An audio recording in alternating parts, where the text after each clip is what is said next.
Honourable member Shri Jairam Thakur ji. Sir,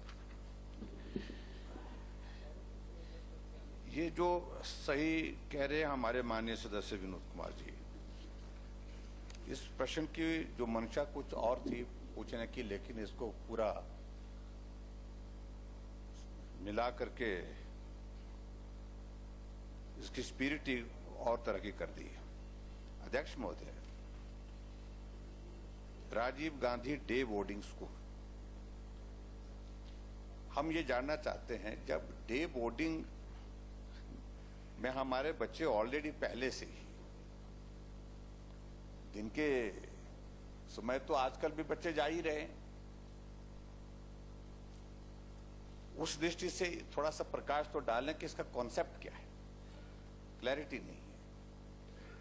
दूसरी बात मैं अध्यक्ष महोदय ये भी जानना चाहता हूं, हमारी सरकार ने एक योजना शुरू की थी हिमाचल प्रदेश में,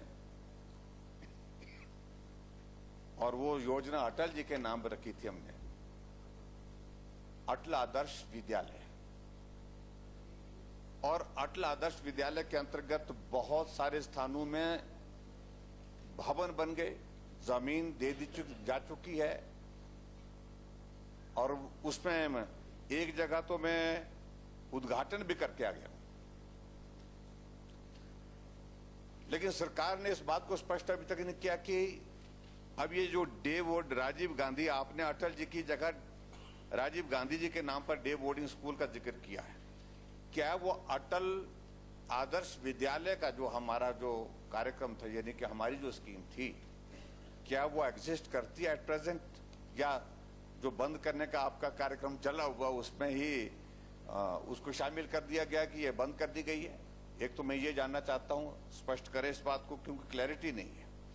दूसरा अध्यक्ष महोदय, जहां अटल आदर्श विद्यालय के नाम से जमीन देने के बाद कंस्ट्रक्शन कंप्लीशन स्टेज पर आ रही है, और जहां अटल आदर्श विद्यालय के नाम पर भवन बन चुका है, उसको फंक्शनल करने के लिए आप किस प्रकार से आप सोचते हैं, इस बात को भी बड़ा स्पष्ट करें। और एक बात अध्यक्ष मुझे बड़ा अजीब सा लगा, यहां पर उन्होंने कहा, जो उसका जो जवाब का, तो उसमें इंदौरा, जसवा, प्रागपुर, पालमपुर, किन्नौर, ऊना, हरोली, कुटलहट, गगरेट और बड़सर, यहां पर इन्होंने कहा कि भाई हमारे पास जमीन उपलब्ध हो गई है। अभी तक कॉन्सेप्ट पूरा हुआ नहीं, कॉन्सेप्ट पूरा हुआ नहीं कि भाई ये स्कूल होगा कैसे, फंक्शनल करने से पहले इसके लिए पूरी स्कीम बनानी पड़ेगी, वो बनी नहीं। कितनी जमीन चाहिए, और हर एक विधानसभा क्षेत्र में यहाँ पर तो मंत्री जी ने जो जवाब दिया है, मैं उस बात को लेकर थोड़ा हैरान था।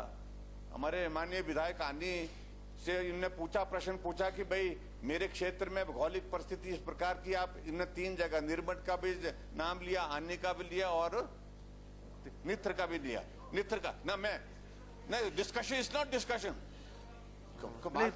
अध्यक्ष महोदय, supplementary please, supplementary, let me speak first. Supplementary पूछिए आप। एक क्योस कर दिया, ये क्या कचरा बनाया जा रहा है, समझ में नहीं आ रहा है। और माननीय मंत्री जी ने जवाब दिया, माननीय मंत्री जी ने जवाब दिया कि कहा गया कि एक जगह देंगे, जब माननीय विधायक ने कहा कि हमारी वोट ज्यादा है, इन्होंने कहा 3 जगह पे प्रश्न करिए, क्या जानना चाह रहे हैं? There is no clarity. अच्छा ठीक है, कंफ्यूजन है, क्योस है।